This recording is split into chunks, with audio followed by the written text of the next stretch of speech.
Hello and welcome. We are so glad you could join us for the 100th anniversary of one of history's greatest milestones, the certification of the ratification of the 19th Amendment. In this webinar, we have entitled Marching from Suffrage Toward Equality.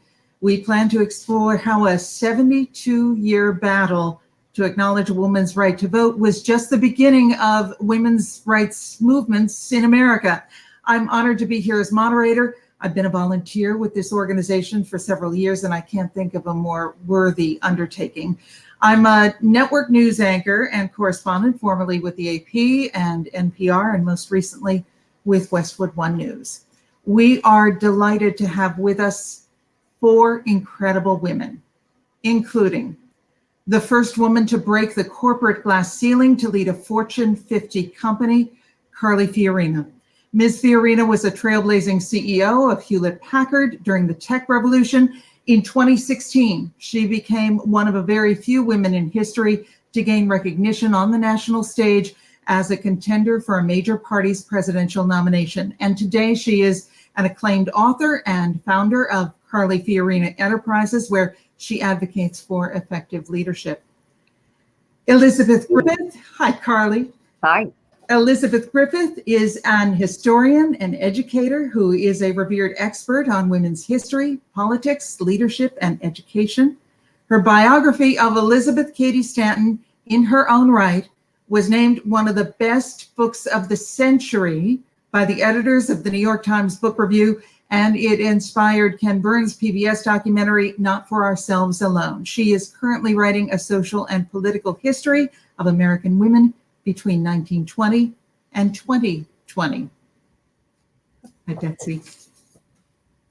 Charnel Herring was elected to the General Assembly in a 2009 special election, the first African-American woman from Northern Virginia ever elected to Virginia's legislature. She serves as the chair of the Courts of Justice Committee and on the Governor's Crime Commission. In 2019, she was chosen by her peers to serve as majority leader of the House of Delegates, the first woman and the first African-American to hold that title. We are grateful for her time during a special legislative session, and we recognize that she may have to leave us just a little early tonight.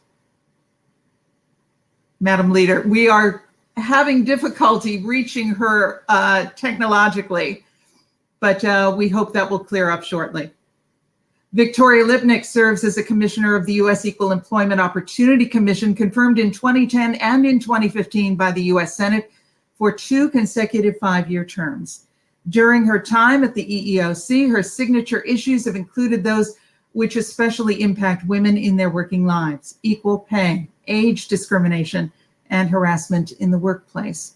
She co-chaired the EEOC's Select Task Force on the Study of Harassment in the Workplace, which issued a seminal report in June of 2016, 16 months before the major press reporting on sexual harassment that launched the Me Too movement. Victoria Lipnick. Good to be with you. We are so grateful to have all of you with us today. To those of you who are participating as viewers, you can submit questions to any of our participants through the chat feature on the right side of your screen. We will do our best to get to as many of them as possible. So let us begin before the beginning. 100 years ago, about 2 out of every 10 women were working outside the home, and half of them were working in the industrial sector, in textile and garment production, for example. Most Black women were working as domestic servants. It was a time not only of minimal privilege for women, but of racial oppression and violence and xenophobia. Ms. Griffith, what changed in 1920 to make the 19th Amendment a reality? 1920 was a landmark year. It was a presidential election like this year. Republican Warren Harding won in a landslide. By that point, both political parties realized that women were going to be players. Republicans and Democrats had opposed women's suffrage almost to the bitter end until they decided that these women might be constituents. They might need them. So they were wary of women voters. We don't know how many women voted in 1920 because there were no exit polls. People assumed women voted for Harding over the Democratic ticket because he was so handsome. He also endorsed a very strong women's platform that had been proposed by the League of Women Voters. But his campaign pledge was a return to normalcy, and people were eager for calmer times because they'd been through the First World War, called the Great War. They didn't know there was going to be a second one. They'd been through a pandemic, race riots, Red Scares, and the women's movement, the suffrage movement, which had made everybody anxious because women were marching in the street and picketing. In 1920, they didn't know it was going to be the 20s. They had passed prohibition, but they didn't expect speakeasies and jazz and flappers and Cole Porter's anything goes. If you lived in an urban area, you were surrounded by sin and sex and gin. But half the country was in rural areas where there was more evangelicalism and greater racial disparity.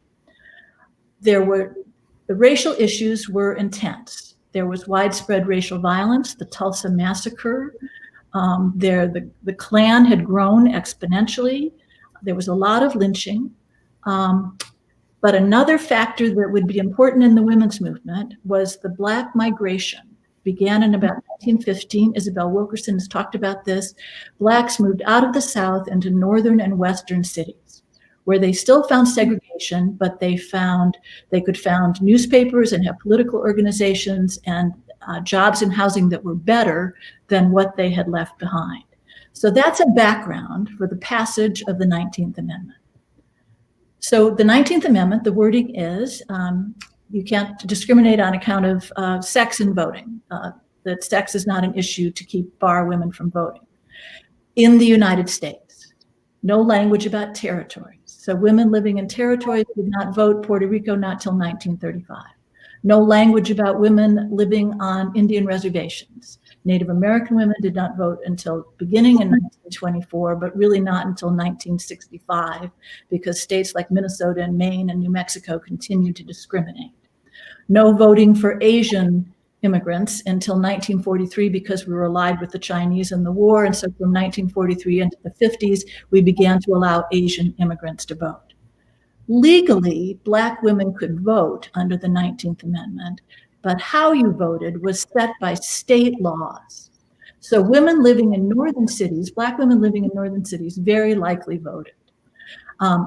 Ida B. Wells Barnett voted in Chicago. We know she led an electoral district where she had registered people and voted a lot. Mary McLeod Bethune faced down the Klan in Florida and voted. Mary Church Terrell, enormous leader of the African American women's movement, did not vote because she lived in the District of Columbia, which had the same status of a territory, no voting in the district. But Black women resident in the South fell under the same Jim Crow state laws that Black men did. So there were poll taxes, $10 a vote. That's a huge amount of money in that era. Literacy tests randomly assigned, grandfather clauses. If your grandfather had been enslaved, you were not allowed to vote.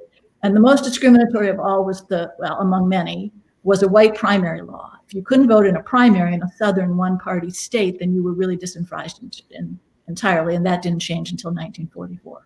So African American men and women in the South were disenfranchised, and white suffragists said, not our problem. That's a race problem, that's not a sex problem. Really only Black women understood that intersectionality. So 1920, there's this potential of what will women do? Men don't know, and so they're very wary. A lot of legislation passes in the first 4 years, 1921 till the next presidential election. They pass, they're focused on maternal and infant health. They're focused on child labor. They try to establish women's prisons. They want to add physical education to girls' high school curriculum. They're worried about working conditions. That's the political agenda. You have more globally oriented women wanting to work for peace. You have Alice Paul and her faction in the National Women's Party proposing an equal rights amendment, which offended all of her feminist allies because it would have eliminated all of the protections that they tried to put in place for factory women. And you have Margaret Sanger preaching birth control, which alarmed absolutely everybody. So there are factions from the very beginning. African American women were really less interested in most of those issues, although they benefited clearly from the maternal and infant health issues and some of the factory conditions. But Black women had as their priority the personal safety of their communities. They wanted enforcement of the 14th Amendment, they wanted anti-lynching laws, and they wanted safety for themselves and their children. So from the very beginning, there were diverging agendas and a different history that came to this new decade of the 1920s. Ms. Lipnick, today women are still underrepresented in major professions, including the sciences, the tech sectors. There is a huge gender pay gap. We have challenges ranging from sexual harassment to ageism. So what still needs to happen as we go forward to make sure that some of the changes that began with the 19th Amendment continue today? Right. Well, and first of all, I want to thank the Turning Point Memorial Foundation for inviting me to be a part of this. Well, let me just first add to what Betsy was saying earlier. So from 1920, it's another 45 years until you get the Voting Rights Act. It's 44 years until you get Title VII of the Civil Rights Act of 1964. And the Civil Rights Act in 1964 includes language that you cannot discriminate against people in the terms and conditions of their employment based on race, national origin, color, religion, and sex. And many people know, and Betsy probably knows this history better than anyone, but there's a fairly famous story about how sex got added into Title VII of the Civil Rights Act at the last minute by a Virginia congressman. There's been a long time story that he added sex in because he was trying to bring down the entire Civil Rights Act. That's probably largely been debunked at this point. He was actually a supporter of women's rights.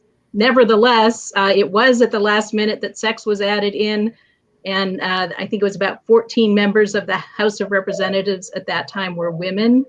There were only 2 women in the United States Senate at that time, and Margaret Chase Smith was one of them, a Republican member from Maine, and she absolutely saved sex being included as an amendment to Title VII.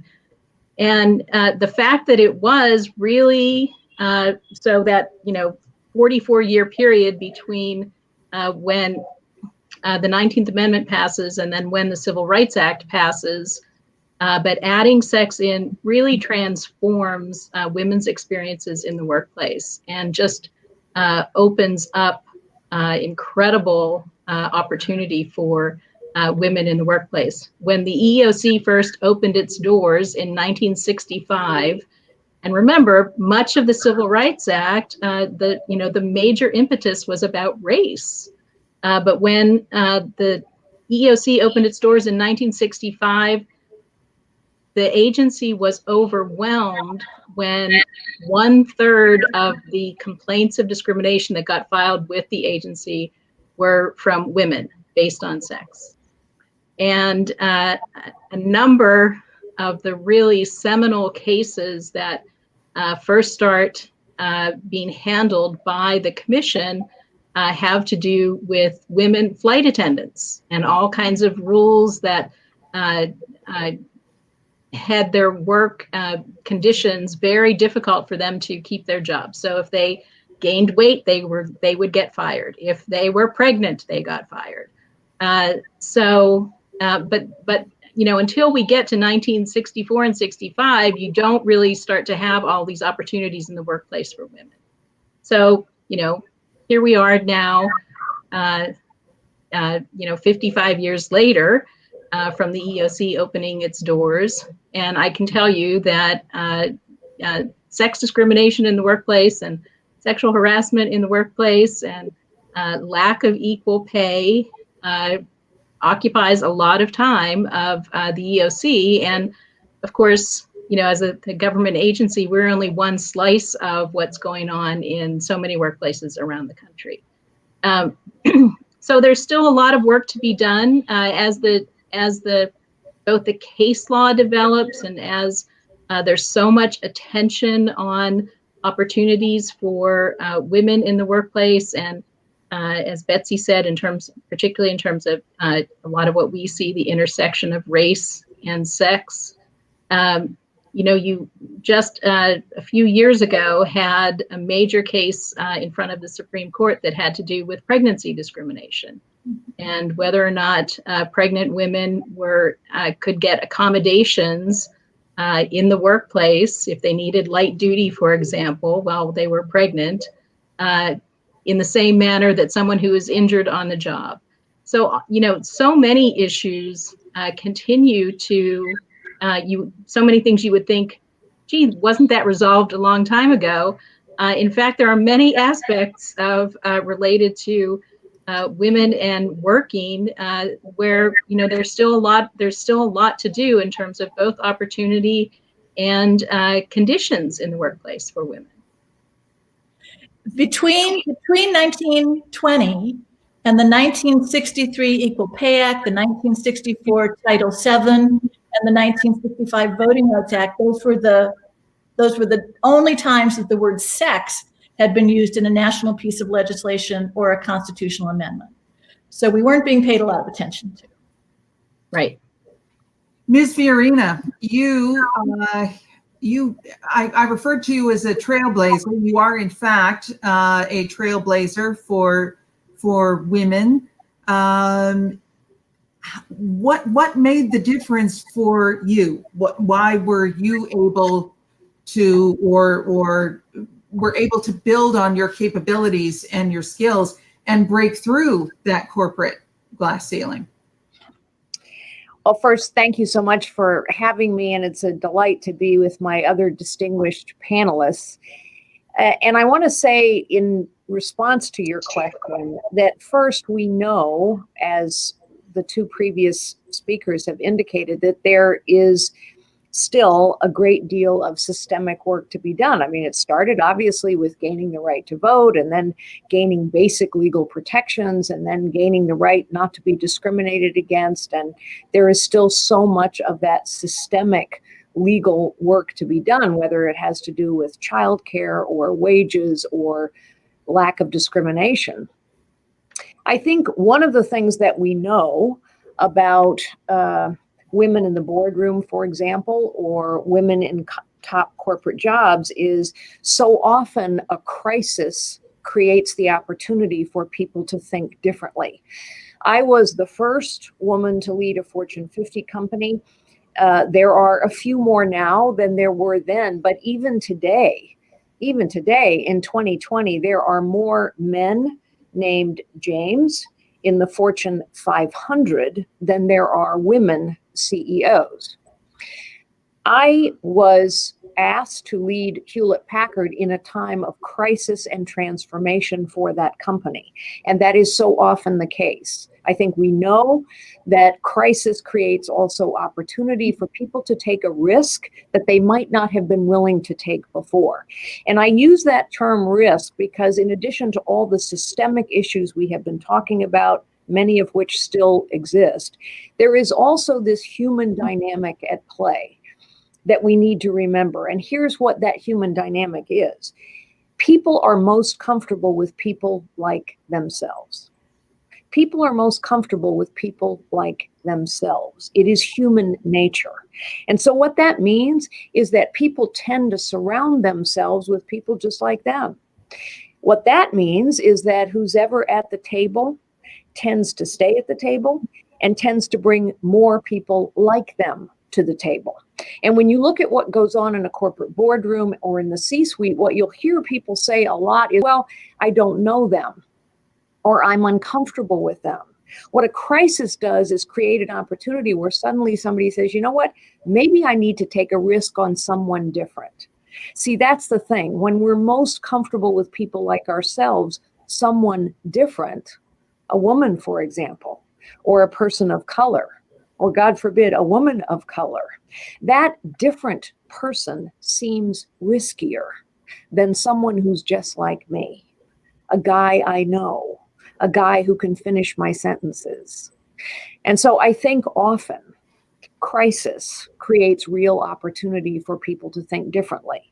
I also believe, however, that if we are going to continue to make the progress that is necessary in this country for women, for people of color, whether it's progress in justice, whether it's progress in employment, whether it's progress in pay, whether it's progress in participation, in addition to all the systemic issues that we talk about, we also need to wrestle with human nature and remember that people are most comfortable with people like themselves. And so we need to help people get better at interacting with people that are different than themselves.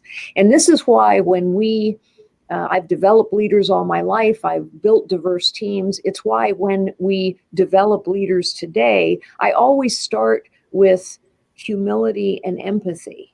Because if you don't have humility, then you actually assume you know it all. And you aren't open to hearing something different from someone different. And if you lack empathy, you can't value someone else's experience because it's different from yours. Instead, you judge that person.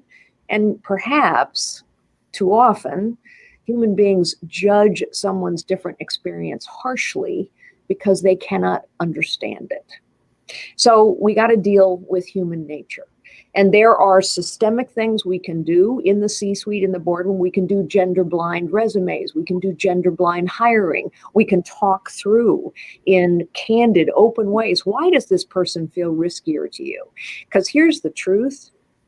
So often, if we just stick to what we know, if we just stick to who we know, if we just stick with the same old status quo, that turns out to be the riskiest choice of all. Because what we really need is someone who knows something we don't know, with an experience that we don't have, to show us a different way. Ms. Lipnick, how does federal law especially balance or play a role of a balance, or maybe it's the fulcrum in there somewhere, to push back against, if in fact the human nature aspect of this, and I'm not disputing it, is a reality?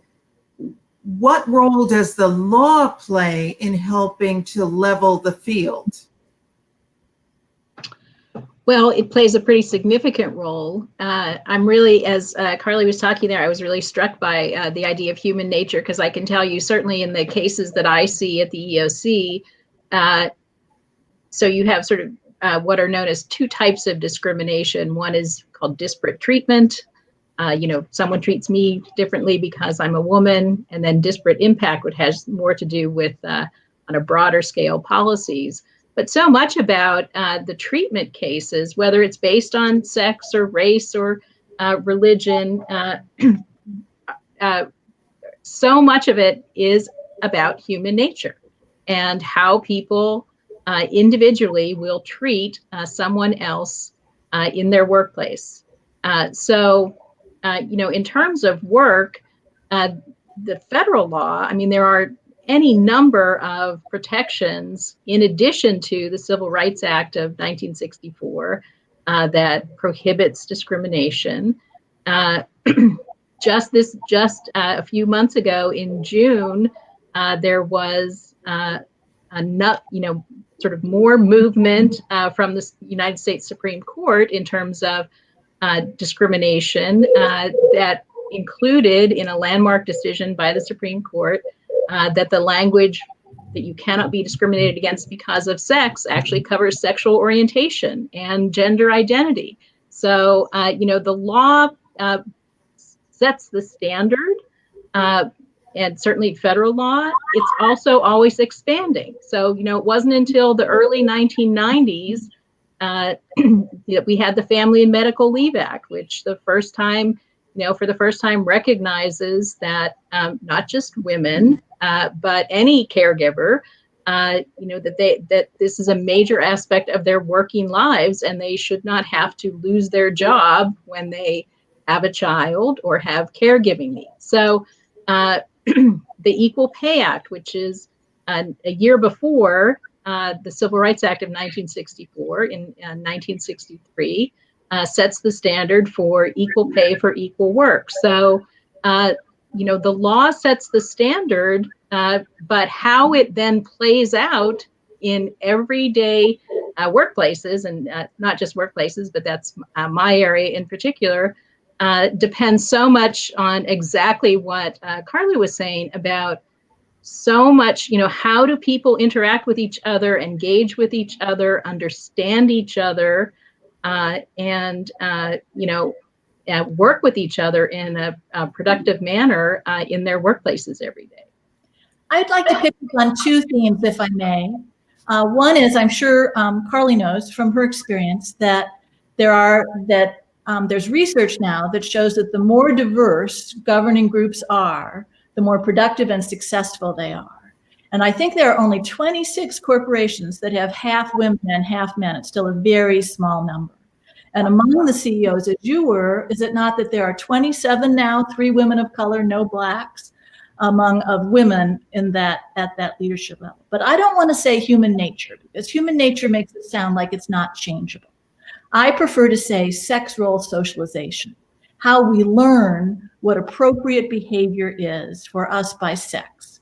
And I think it's been instilled in American women since the colonial era that we were supposed to behave in a certain way in charge of certain areas, the home, virtue, education, children. And as women became reformers and suffragists and activists, they expanded that definition of their sphere to become the community, that women should be the good housekeepers of government. And I think sexual socialization changes. It's like that Rodgers and Hammerstein lyric, you have to be carefully taught. I think our young people today are learning lots of different lessons that some of us did not learn when we were growing up in my era, about what boys and girls are capable of, what their opportunities are. I think we're going to see lots of changes, but they're still being held back. The areas of the sciences have the least progress for women, and more women leave the sciences on account of sex harassment and discrimination. So we need to keep pressing ways for young people to envision themselves in different roles and then open those opportunities. You made reference to the pay gap.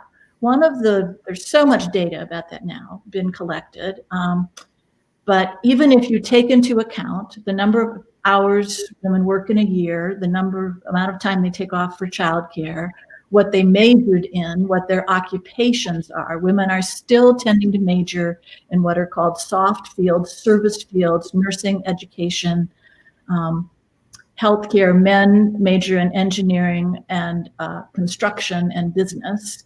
So their career paths change quite dramatically. Women are accommodating for wanting to take care of children as their lives progress. So even if you take into account all of those things and you say, well, women are maybe only 10 cents a difference of that 10 cents is sex discrimination. And it's very hard to get to the root of it and to find ways to eliminate it. At some point, I'd like to circle back to African Americans.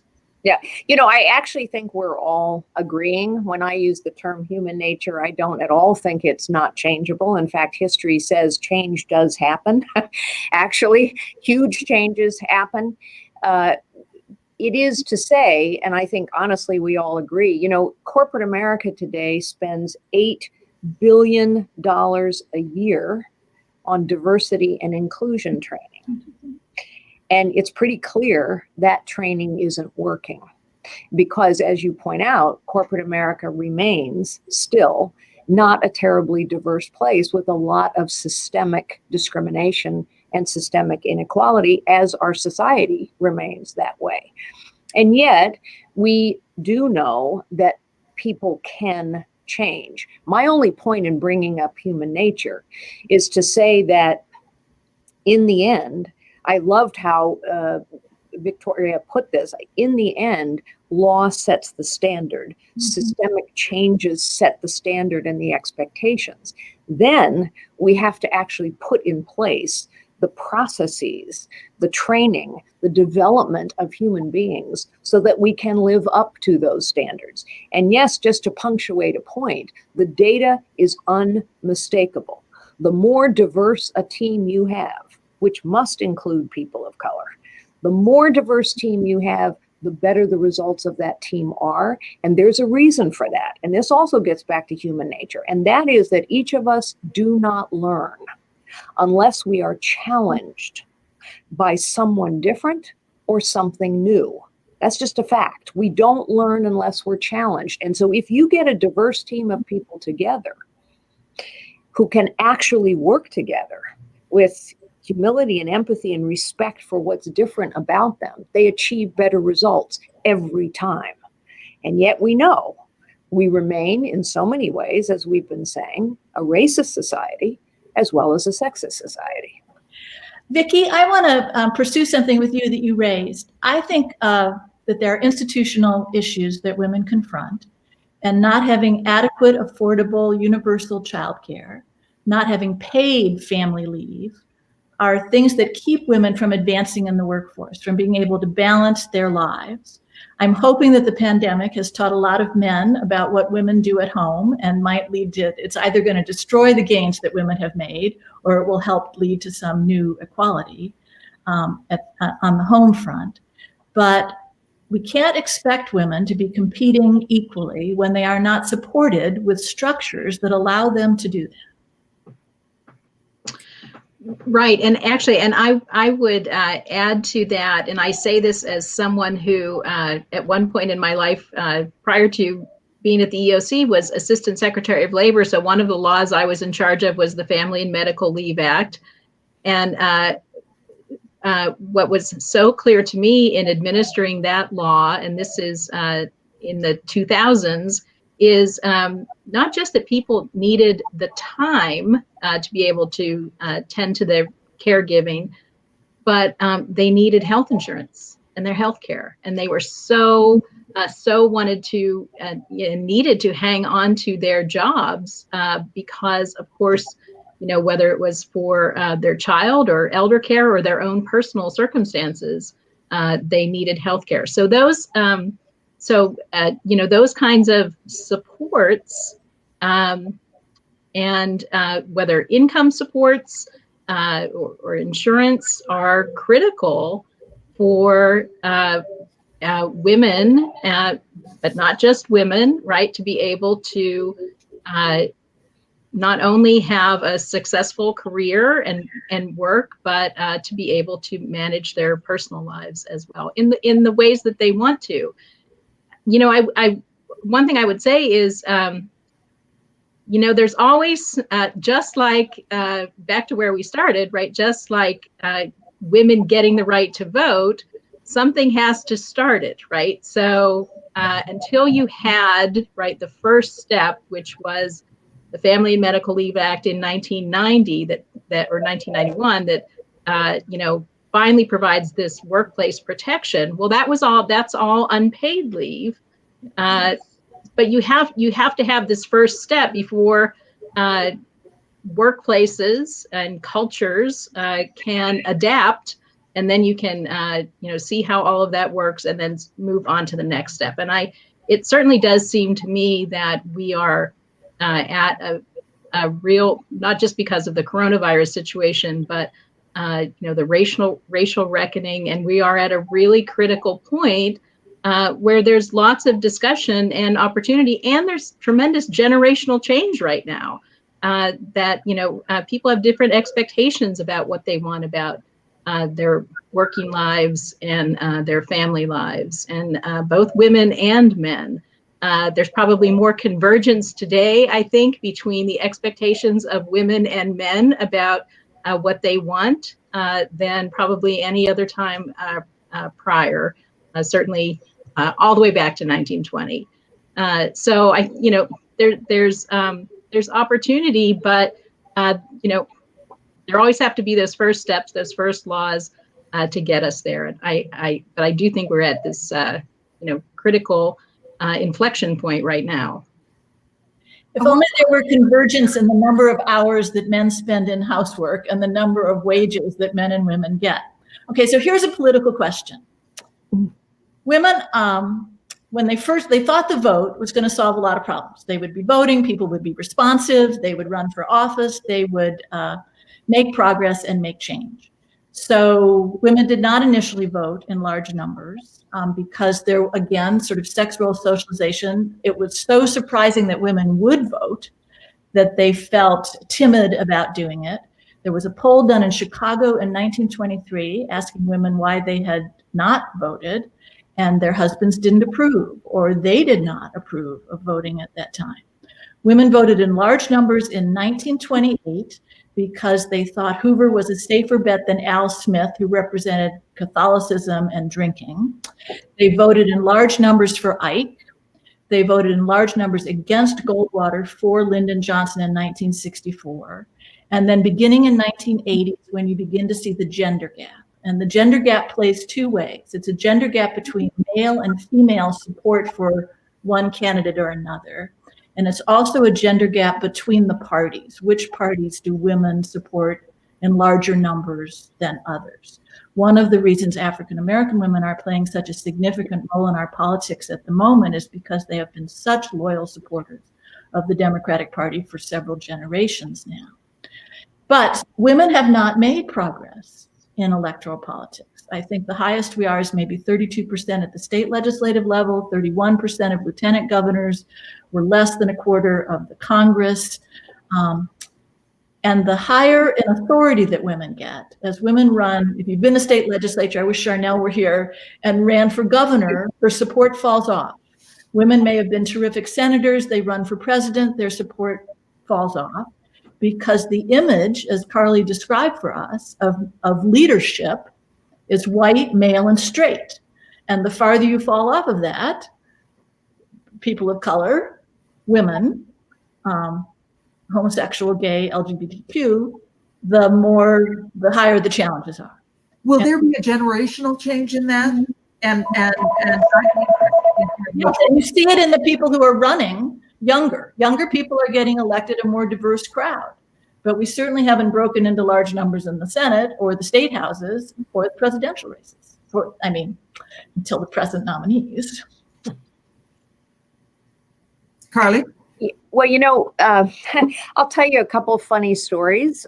They're funny. They also make you scream. But when I became a CEO of Hewlett-Packard, I was interviewed on the very first day by the editor of a very prominent business magazine at the time. And the editor's very first question, was who had designed my suit. Now, you might think that was a long time ago. When I was running for president after a particularly, I thought, boffo debate performance, the very first question that my campaign manager got was, who designed my shoes? And I remember being on a national television program, and a woman reporter, actually a young woman reporter, asked me whether I thought a woman's hormones prevented her from serving in the Oval Office. My answer at the time was, gee, I can't think of a single instance in which a man's judgment might have been clouded by his hormones. My point in telling you those stories, they make us scream, they make us our hair curl and all the rest, but is to just illustrate what we know is true.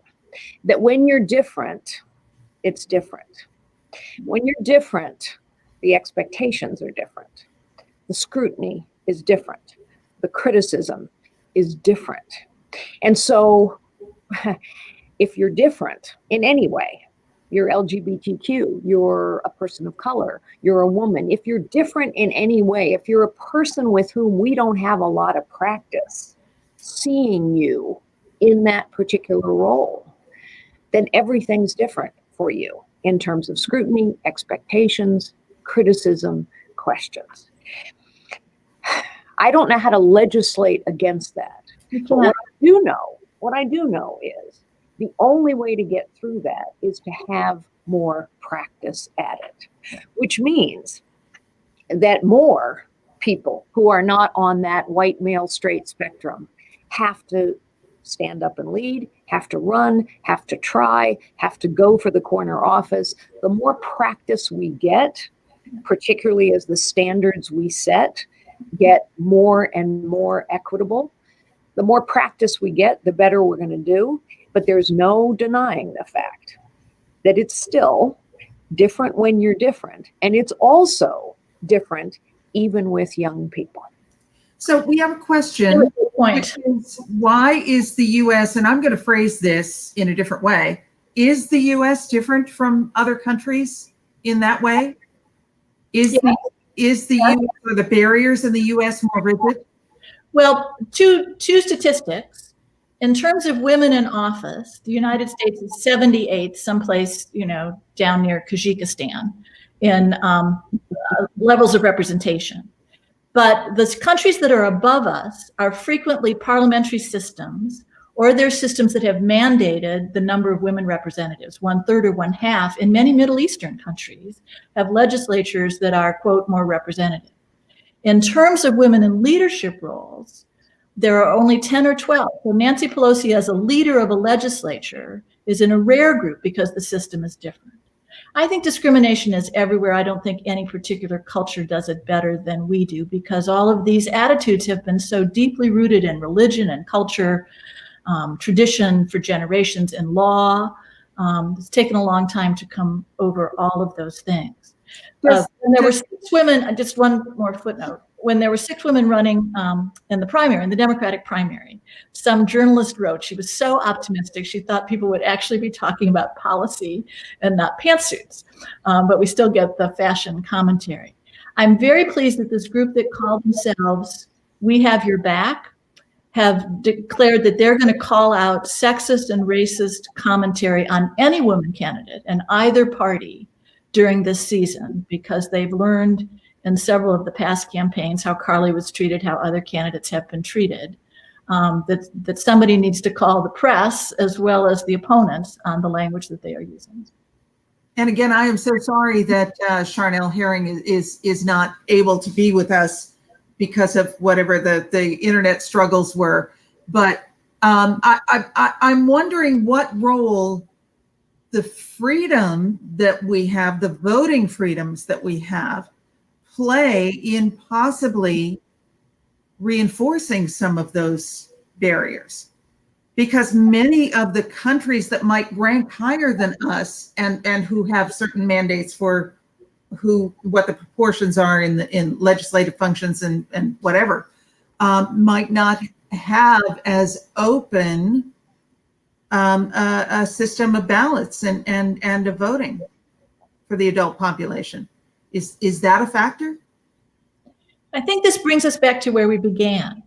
Who got suffrage, who got to use suffrage, what the state laws discriminating were.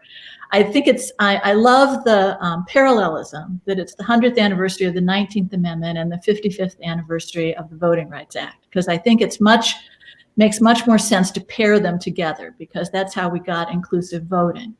But we still have so many barriers to voting. The length of time the polls are open, how many polling places there are, the requirement for ID. There's a upper Midwestern state that has put in a voting ID that you have to have a street address, like a house number in a street. People living on Native American reservations do not have streets with house numbers. So that takes people out. What kind of ID is acceptable at the voting booth? We still have too many impediments to voting rights. I'm hoping, that attention is paid to that, because so many people, women taking generations of fighting and losing to get suffrage, of going to jail and picketing and parading and fighting so hard for the cause, and in coalition. The suffrage coalition wasn't, I won't say integrated, was a multiracial coalition up to 1920, and then it splits up again. But then Black women have to fight all over again the backbone of the civil rights movement, the deaths, the beating, the jailings, that you knew to take toilet paper and a toothbrush in your purse every time you left home because you weren't sure where you were going to spend the night. This country has bled for voting rights. We still don't turn out in large enough numbers, and everybody should be thinking what a blessing that is, what a right that is, and be using it as we celebrate these anniversaries of suffrage and the Voting Rights Act. What kind of a role has feminism played in this arc that we've been talking about, and the way that the title of feminist has been either adopted or rejected over the past decades?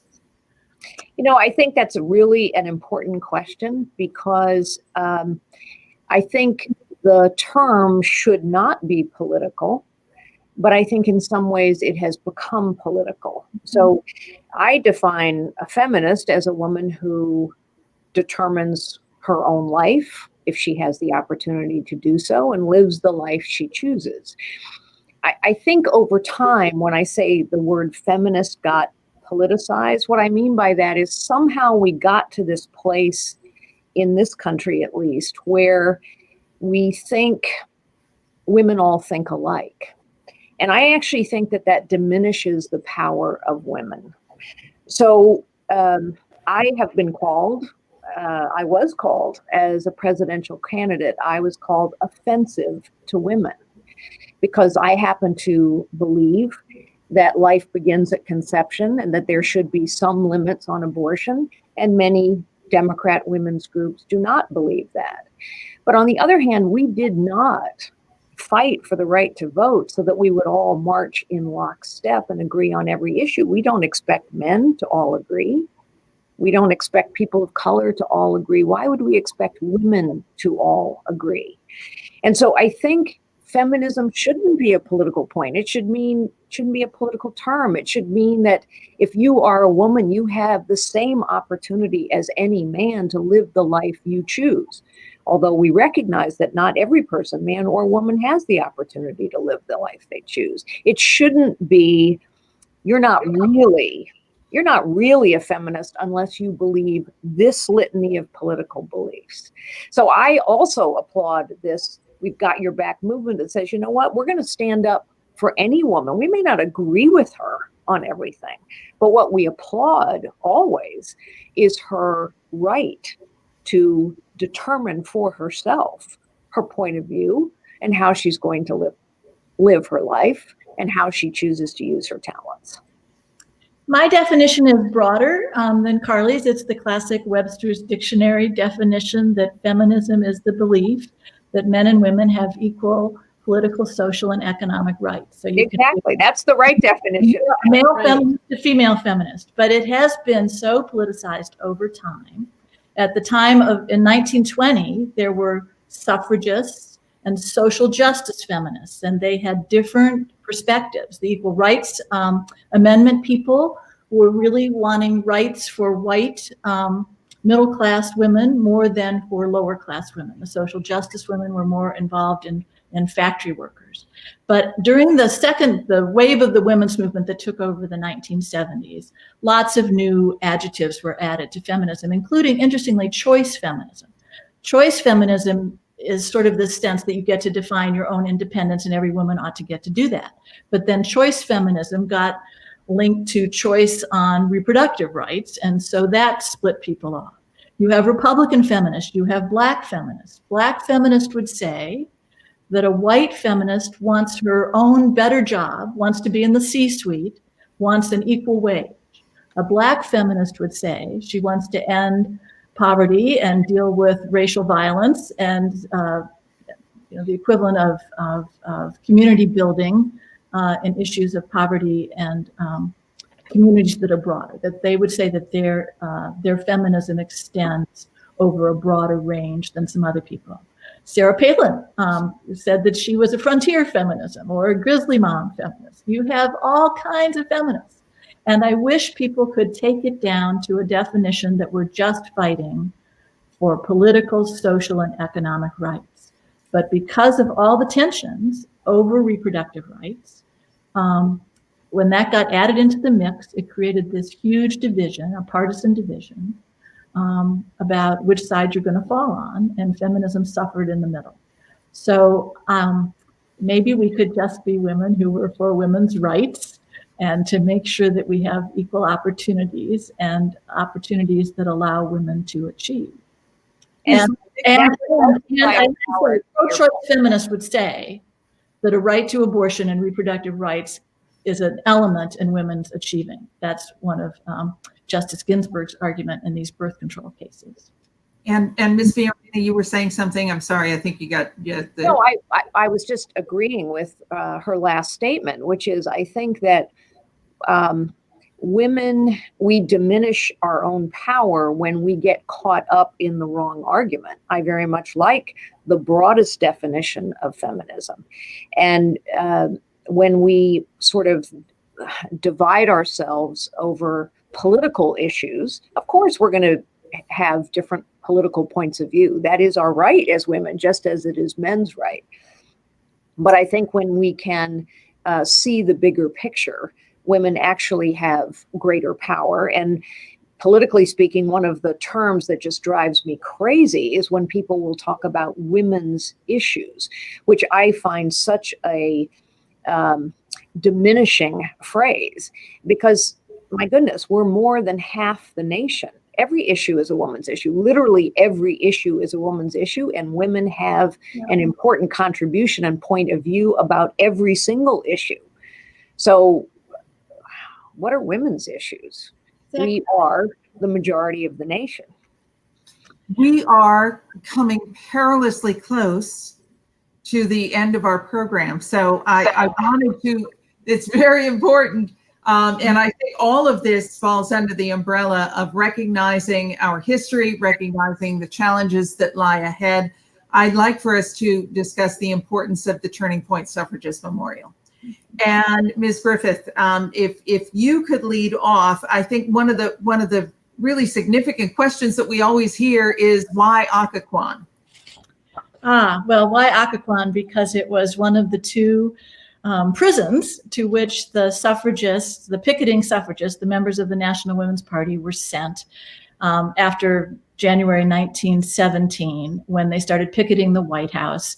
And by that summer, after the First World War had been declared, their ardor was met with a patriotic response that people did not want women criticizing the President of the United States for not making America safe for democracy and not giving women the vote when our troops were fighting for that abroad. So women got arrested for obstructing traffic on the sidewalk, and they did not back down. It was $25 fine or 3 days in jail, and they kept sending out volunteers. So then it was a $50 fine and 2 weeks in jail, and pretty soon it was 7 weeks in jail or 7 months in jail. And that's when women would start to go on the hunger strikes. Whyakkawan on November 14th, 1917, 30 women were jailed and they were beaten and mistreated, and that led eventually to the release of all the women and their sentences being relieved. So marking places where women have fought for the right to vote, in the same way that we think about the Edmund Pettus Bridge or places where Fannie Lou Hamer was beaten up and thrown into jail, we need to be marking women's history in public spaces. But we also need to be very conscious about our historical thinking. For years, women were written out of history books that had been written by white men, as were everybody else. You had to be a president or a general or a robber baron to be covered. You weren't getting the factory workers or the voters or the enslaved people being covered in those reports. And then when white women start writing history, they are equally arrogant about not being as inclusive as they might. Elizabeth Cady Stanton, subject of an excellent biography by me, wrote a 6-volume history of women's suffrage. She left out Frances Ellen Watkins Harper, who was an African American who had the nerve to say to Stanton in the fight over the Civil War amendments, "We need white women to stop oppressing us and to treat us like equals in this fight for suffrage." So Stanton writes her out of the minutes of the meeting and out of the history. She also wrote out her rival, Lucy Stone. So there's a lot of writing out of people, and we need to think about whom we are including. We clearly know that monuments have been used for purposes good and ill, the sort of saving of the Confederate myths in those statues. But the fact that the state of Arkansas is replacing some 19th century men with Daisy Bates, who was the courageous head of the NAACP, who took care of the Little Rock Nine every day for the year that they integrated that high school, is now going to join Statuary Hall, or that Mary McLeod Bethune is being sent there by Florida.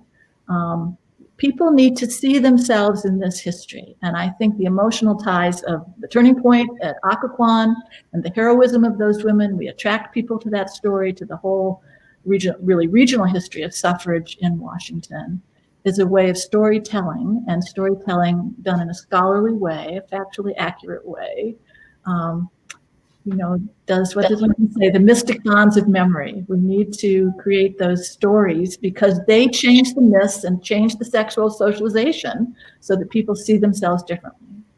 Ms. Lipnick, well, what kind of a role does the effective storytelling of women's history and the acknowledgement of history play in the way that our legal system plays out today, in the way that women are addressed in their opportunities and in employment?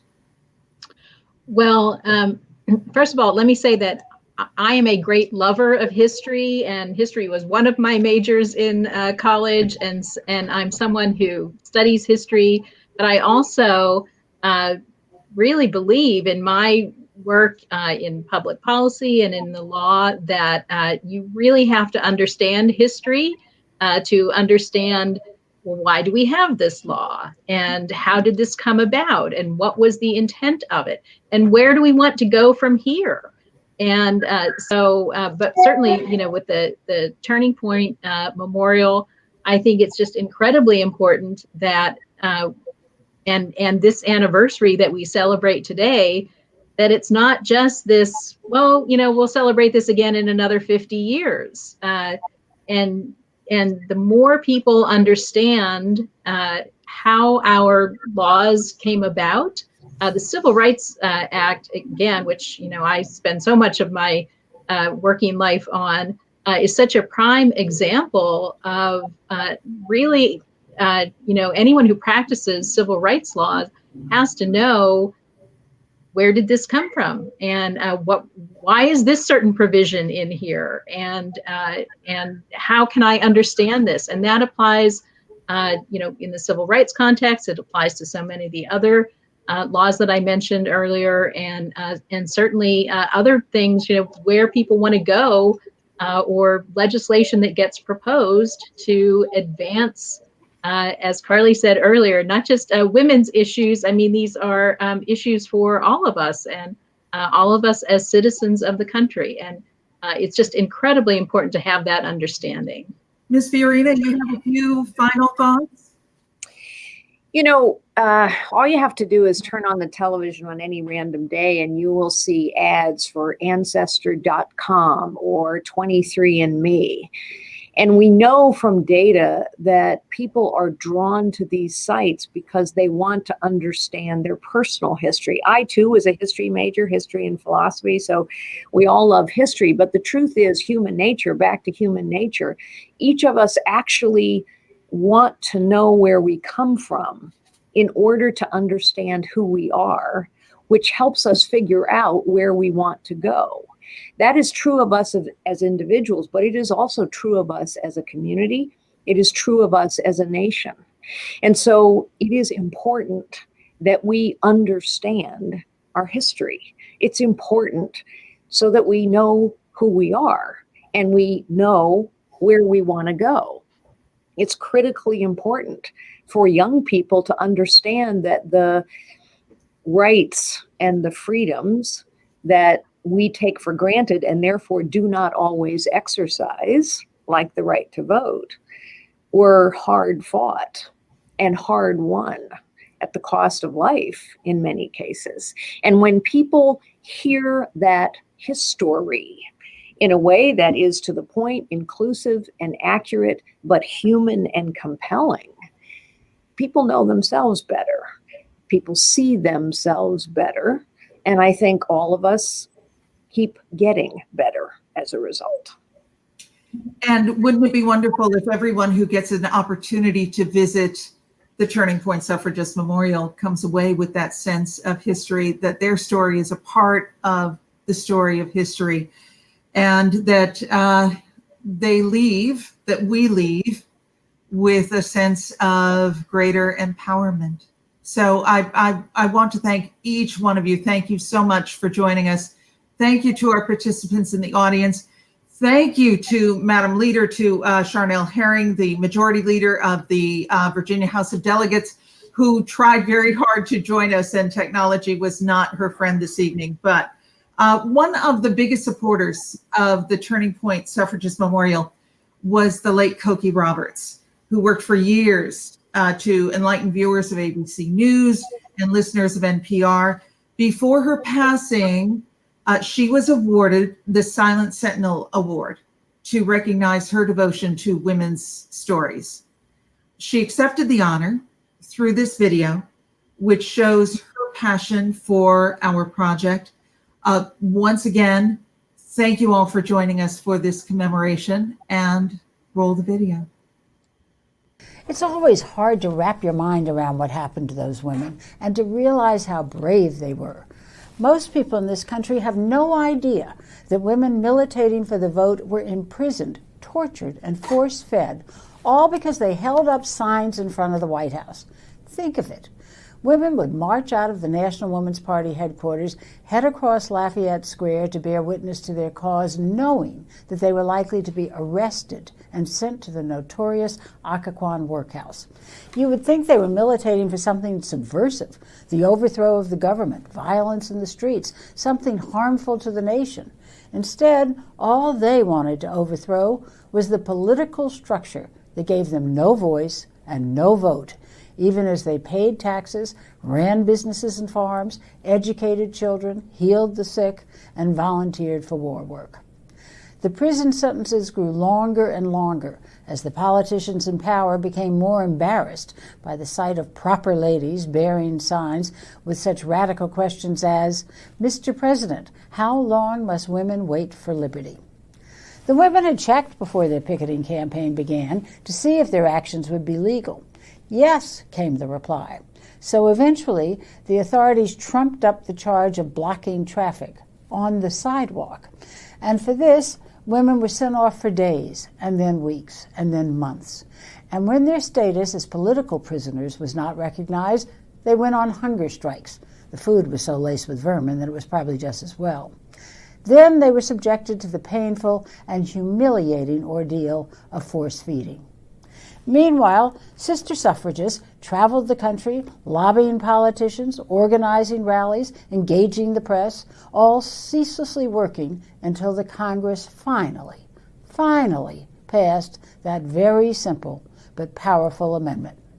The right of citizens of the United States to vote shall not be denied or abridged by the United States or by any state on account of sex. That's all.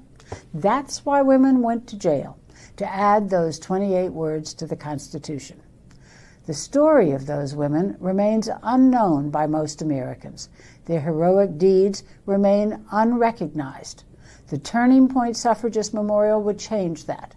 It will finally honor those valiant women as they should be honored. Thank you for your support. It's important.